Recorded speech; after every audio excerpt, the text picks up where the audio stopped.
भूत प्रेत क्या खाते हैं? दोस्तों, इंसान के बारे में तो हम सभी जानते हैं कि वह क्या खाता है, और सभी जानवरों और पशु पक्षियों के भोजन के बारे में भी हम जानते हैं। लेकिन यदि आपसे यह पूछा जाए कि भूत प्रेत क्या खाते हैं, तो इसका उत्तर शायद आप नहीं दे पाएं।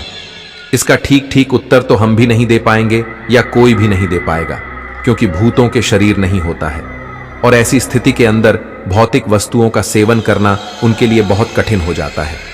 लेकिन यह देखा गया है कि वे शरीर नहीं होने के बाद भी अनेक प्रकार की भौतिक क्रियाओं से प्रभावित होते हैं। हम लोग अपने घरों के अंदर गूगल धूप या लोबान करते हैं तो भूत प्रेत वहां से भाग जाते हैं। इसका मतलब यही है कि वे इन चीजों से प्रभावित होते हैं। इसके अलावा भूम प्रेत घर में भी आ सकते हैं, क्योंकि उनको मिठाई बहुत पसंद होती है और वे मिठाई को लेने के लिए घर में आ जाते हैं। लेकिन उनके साथ सबसे बड़ी समस्या तो तब होती है जब वे मिठाई को खा नहीं पाते हैं। यही वजह है कि उनको सिर्फ मानसिक संतुष्टि मिलती है। दोस्तों, सच बात तो यह है कि भूत प्रेत खाना नहीं खाते हैं, वे हमेशा बिना खाने के ही रहते हैं, लेकिन उनके मन में भोजन की मांग हमेशा बनी रहती है। डॉ अमन कुमार, जिन्होंने भूतों के ऊपर काफी रिसर्च किया, तो पता चला कि भूत प्रेत सिर्फ वैचारिक रूप से संतुष्ट होने को ही खाना समझते हैं। वे हमारी तरह भौतिक चीजों को कभी नहीं खा सकते हैं। जब उनके मन में खाना खाने की इच्छा होती है तो वे कहीं पर पड़े हुए खाने के पास जा सकते हैं और उसको उठाने की कोशिश कर सकते हैं, लेकिन ऐसा नहीं करने के बाद वे बस वैचारिक रूप से संतुष्ट हो जाते हैं कि उनको मिल गया। इसी तरीके से आपने देखा होगा कि जब कई बार हम लोग चौराहे के अंदर शराब रखने के लिए जाते हैं तो उस शराब से 7 बूंद उस भूत के नाम की चौराहे में छिड़क दी जाती है और बाकी की हम खुद पी जाते हैं। इसका मतलब यही है कि यह शराब मिलने के बाद प्रेत संतुष्ट हो गया। इसके अलावा कई बार परिजनों को कोई मरा हुआ इंसान सपने में आता है कि वह भूखा है, उसे खाना चाहिए, तो हम लोग किसी ब्राह्मण को उसके नाम का खाना दान कर देते हैं। उसके बाद उसे यह पता चल जाता है और उसका मन संतुष्ट हो जाता है। दोस्तों, प्रेत के मन में खाने की तीव्र इच्छा होती है। वे खाने के लिए इधर उधर भटकते रहते हैं और दूसरों के घरों के अंदर घुसने की कोशिश करते हैं, लेकिन ऐसे से ही वे दूसरों के घरों में नहीं घुस सकते हैं। प्रेत को जब कोई देवात्मा मिलती है तो वे उसे विनती करते हैं कि वह उनको कहीं ले जाकर खाना खिलाकर लाए। हिंदू धर्म के अंदर जो पितरदेव होते हैं, उनके साथ कई बार भूत हो जाते हैं और उसके बाद वे उन पर दबाव डालना शुरू कर देते हैं कि वह उनको कहीं पर खाना खिलाकर लाए। और जब कोई पितर गलती कर देता है तो वे उस पितर के घर में चले जाते हैं और उसके बाद उत्पात मचाने की कोशिश करते हैं। वैसे भी उत्पात मचाना तो उनका स्वभाव होता है।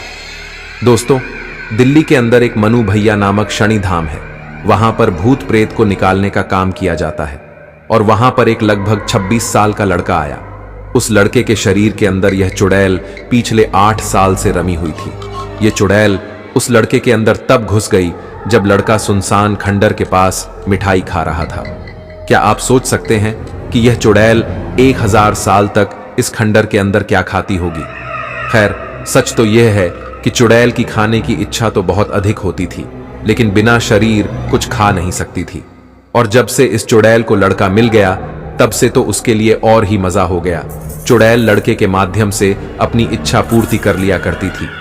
यदि कोई प्रेत शराब का शौकीन है और मरने के बाद प्रेत बन गया, तो उसके मन में शराब के तो विचार उठेंगे। ऐसी स्थिति में वह शराब के बोतलों के पास भटकेगा, लेकिन भौतिक शरीर नहीं होने की वजह से वह उनको नहीं छू पाएगा। इस तरह का प्रेत उसके बाद जब किसी इंसान को शराब पीते हुए देखेगा तो वह उसके पीछे लग जाएगा और उसके शरीर को माध्यम बनाकर अपनी इच्छा पूर्ति कर लेगा। बहुत बार जब प्रेत को शराब नहीं मिलती है तो वह उस शराब की खोज के अंदर वह भटकता रहता है और आने जाने वाले लोगों से शराब की मांग करता है। ऐसे प्रेत को लोग शराब देते भी, लेकिन कोई फायदा नहीं है, बस वह अपना मन संतुष्ट कर लेता है। इससे ज्यादा कुछ नहीं होता।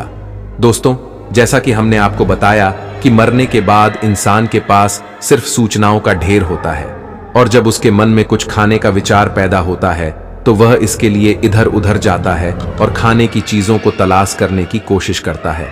और जब वे उसे नहीं मिलती हैं तो उसकी स्थिति बहुत खराब हो जाती है। वह अपनी खुद की विचार शक्ति से बहुत अधिक अस्थिर हो जाता है।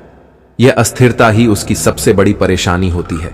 उसे नहीं पता होता है कि वह इसके बिना भी हार सकता है। आत्मा को इन सब चीजों की आवश्यकता नहीं होती है। यदि हम जीवन में अपने मन को मारने में कामयाब हो जाते हैं तो हम प्रेत बन ही नहीं सकते। आपको बता दें कि हर प्रेत मिठाई के पीछे नहीं आता है, लेकिन अधिकतर प्रेत की मिठाई पहली पसंद होती है। जब कोई रात बेरात मिठाई लेकर घर में आता है तो उसके पीछे प्रेत लग जाता है, क्योंकि मिठाई देखकर उसका मन कंट्रोल से बाहर हो जाता है।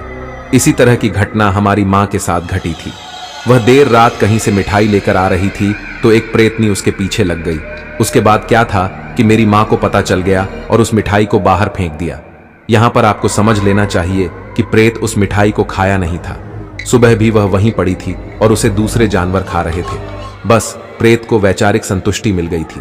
दोस्तों, जैसा कि आपको पता होना चाहिए कि जो इंसान अपने जीवन काल के अंदर जैसा होता है वह मरने के बाद भी वैसा ही होता है।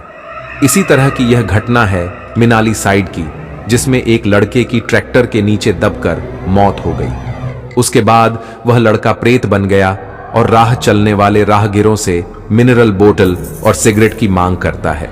यदि कोई उसे यह सब नहीं देता है तो वह उसको मार देता है। अब उस स्थान पर इन सब चीजों का ढेर लगा हुआ है, और यदि आप बोतलों को देखोगे तो उनमें से एक बूंद पानी भी किसी ने नहीं पिया है। तो आप समझ सकते हैं कि यह प्रेत की एक वैचारिक संतुष्टि ही होती है।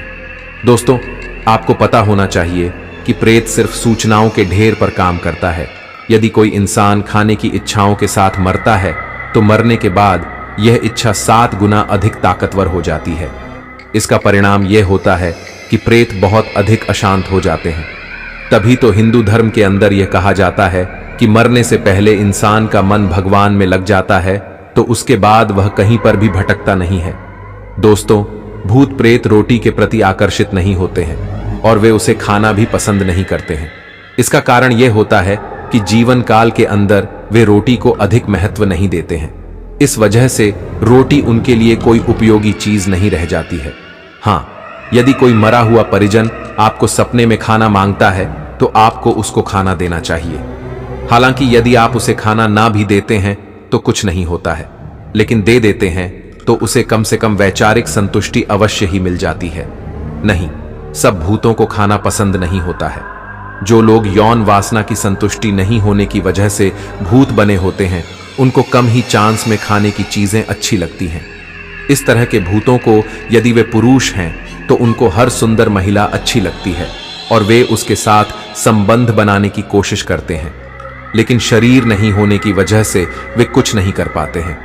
दोस्तों, प्रेत दैहिक रूप से तो मर चुके हैं, लेकिन मानसिक रूप से या वैचारिक रूप से वे अभी भी वैसे ही होते हैं जैसे कि वे जीवन काल के अंदर होते हैं। और जो लोग आत्मा जैसी चीजों के अंदर विश्वास नहीं करते हैं, उनकी दशा बहुत ही बुरी होती है। यदि ऐसे लोग मरने के बाद प्रेत बन जाते हैं तो उनको यही लगता है कि वे अभी जिंदा हैं। उसके बाद वे ठीक वैसा ही करने की कोशिश करते हैं जैसा कि वे जीवन काल के अंदर थे। जैसे वे रात को सोने की कोशिश कर सकते हैं और खाना खाने की कोशिश कर सकते हैं और भी बहुत कुछ करने की कोशिश कर सकते हैं। इसके अलावा जब ऐसे प्रेत शहर आदि स्थानों पर जाते हैं तो वे बाजार के अंदर मौजूद मिठाई की दुकानों के आसपास मंडराते हैं और मिठाई लेने की कोशिश भी करते हैं, लेकिन भौतिक शरीर नहीं होने की वजह से वे किसी भी भौतिक चीज को छू नहीं सकते हैं। बस इसी वजह से वे परेशान हो जाते हैं। यदि आपने अपने जीवन में मन को सही तरीके से नहीं सुधारा है तो मरने के बाद प्रेत जैसी हालत होती है। तभी तो हिंदू धर्म में कहा गया है कि मन राम भजा कर, मतलब कि राम नाम ले तभी तेरे बंधन खुलेंगे। प्रेत बनना भी एक प्रकार का बंधन ही तो होता है। दोस्तों, जैसा कि हमने आपको बताया, प्रेत खाना नहीं खाते हैं, और यदि प्रेत को खाना नहीं भी मिले तो कुछ नहीं होगा, वे दोबारा नहीं मरेंगे क्योंकि वे पहले ही मर चुके हैं। हिंदू धर्म के अंदर कहा गया है कि आत्मा अजर अमर है। जो ज्ञानी लोग होते हैं वे जानते हैं कि वे यह शरीर नहीं हैं, वे तो आत्मा हैं। उनको खाने पीने की आवश्यकता नहीं है, वे खुद को हमेशा मन और शरीर से अलग रखते हैं। किंतु जो प्रेत होते हैं वे खुद को आत्मा न समझकर शरीर समझते हैं और मरने के बाद यादों की गठरी को लिए हुए भटकते रहते हैं। दोस्तों, जैसा कि हम आपको पहले ही बता चुके हैं कि प्रेत वास्तव में पानी नहीं पीता है, लेकिन वैचारिक रूप से उसके मन में पानी पीने का विचार उत्पन्न होता है। और उसके बाद उस विचार की वजह से वह पानी के लिए भटकता है। यदि उसे कहीं पानी दिख जाता है तो वह मात्र वैचारिक रूप से संतुष्ट हो जाता है। हालांकि कई जगह पर यह भी देखने आया है कि प्रेत उस पानी को खत्म कर देता है। हमारे गांव की एक घटना है जिसमें एक महिला ने एक पितर को अपने घर पर बैठाया और उसकी पूजा करने लगी। कुछ समय बाद प्रेत उस पितर, जो एक अच्छी आत्मा थी, के साथ हो गए और वहां पर रखे पानी को खाली करने लगे। जब सही से देखा गया तो वह पानी पहले की तुलना में तेजी से जमीन के द्वारा सोखा जा रहा था। कई जगह पर प्रेत के द्वारा इस तरह से पानी को पीने की खबरें आती हैं, लेकिन चूंकि प्रेत वायुवीय शरीर होता है तो पानी को वास्तव में पीता नहीं है। दोस्तों, प्रेत के खाने के बारे में स्कंद पुराण के अंदर एक कथा मिलती है। प्राचीन काल की बात है। विदुरथ नाम के एक राजा थे। एक बार राजा जंगल के अंदर शिकार खेलने के लिए गए थे। वहां पर उन्होंने कई जीवों का शिकार किया था, लेकिन एक जीव को उन्होंने जब बाण मारा तो वह गिरा नहीं और भागने लगा। राजा उसके पीछे भागने लगा। कुछ दूर जाने के बाद वह जीव तो गायब हो गया और राजा जंगल के अंदर रास्ता भटक गया। उनका घोड़ा भी राजा का साथ नहीं दे रहा था। राजा प्यास से व्याकुल हो गए। उसके बाद राजा घोड़े से उतरे और फिर पैदल ही पानी की तलाश में भटकने लगे, लेकिन उनको कुछ नहीं मिला और वे भी बेहोश होकर वहीं पर गिर पड़े। उसके बाद जब राजा को होश आया तो राजा ने देखा कि उनके सामने 3 प्रेत खड़े हुए हैं। उसके बाद राजा ने प्रेतों को बोला, तुम कौन हो? मैं राजा विदुरथ हूं। उसके बाद एक प्रेत ने कहा, महाराज, हम तीनों प्रेत हैं और इसी वन में रहते हैं। अपने कर्मों की वजह से इसी वन में रहते हैं और दुख उठा रहे हैं। मेरा नाम मानसाद है, दूसरा विदयवत, तीसरा। हम तीनों को अपनी गलतियों के कारण प्रेत योनि की प्राप्ति हुई है। हम तीनों किसी ब्राह्मण के घर जन्म लिया था और कभी भी धर्म का पालन नहीं किया। इसके अलावा सदा पराई स्त्री के साथ क्रीड़ा की है। इसके अलावा सदा मांस का ही भोजन किया है। मैंने सदैव मांस का भोजन किया है। इस वजह से मेरा नाम मासांद नाम पड़ा है। यह दूसरा देवताओं के विपरीत चलता था, इसी वजह से इसका नाम विद्वत हुआ है।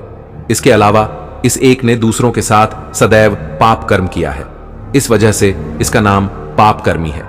उसके बाद राजा ने पूछा कि सब प्राणी भोजन करते हैं, लेकिन तुम इस जंगल के अंदर रहकर किस तरह से भोजन प्राप्त करते हो? उसके बाद प्रेतों ने बताया कि जिस घर के अंदर लड़ाई झगड़ा होता है उस घर के अंदर प्रेत भोजन करते हैं। इसके अलावा जहां पर साफ सफाई नहीं होती है, घर में भोग नहीं लगाया जाता है, वहां पर प्रेत भोजन करते हैं। इस कथा के अंदर कहा गया है कि जो इंसान झगड़ा करते हैं, चोरी करते हैं और तमाम तरह के गलत काम करते हैं, उनके ऊपर प्रेतों का प्रभाव जल्दी पड़ता है और प्रेत उनकी मदद से अपने मन को संतुष्ट करते हैं। भूत प्रेत क्या खाते हैं? लेख के अंदर हमने यह जाना कि भूत प्रेत क्या खाते हैं। जैसा कि आपको पता चल गया कि भूतों को खाने की कोई आवश्यकता नहीं होती है, लेकिन वे अपने मन को रोक नहीं पाते हैं, बस इसीलिए भटकते हैं। प्रेतों का सबसे बड़ा दुश्मन उनका मन होता है। जो इंसान अपने जीवन में मन को सही दिशा नहीं देता है, मरने के बाद वही मन उसके लिए परेशानी का कारण बन जाता है। इसी के साथ धन्यवाद मित्रों।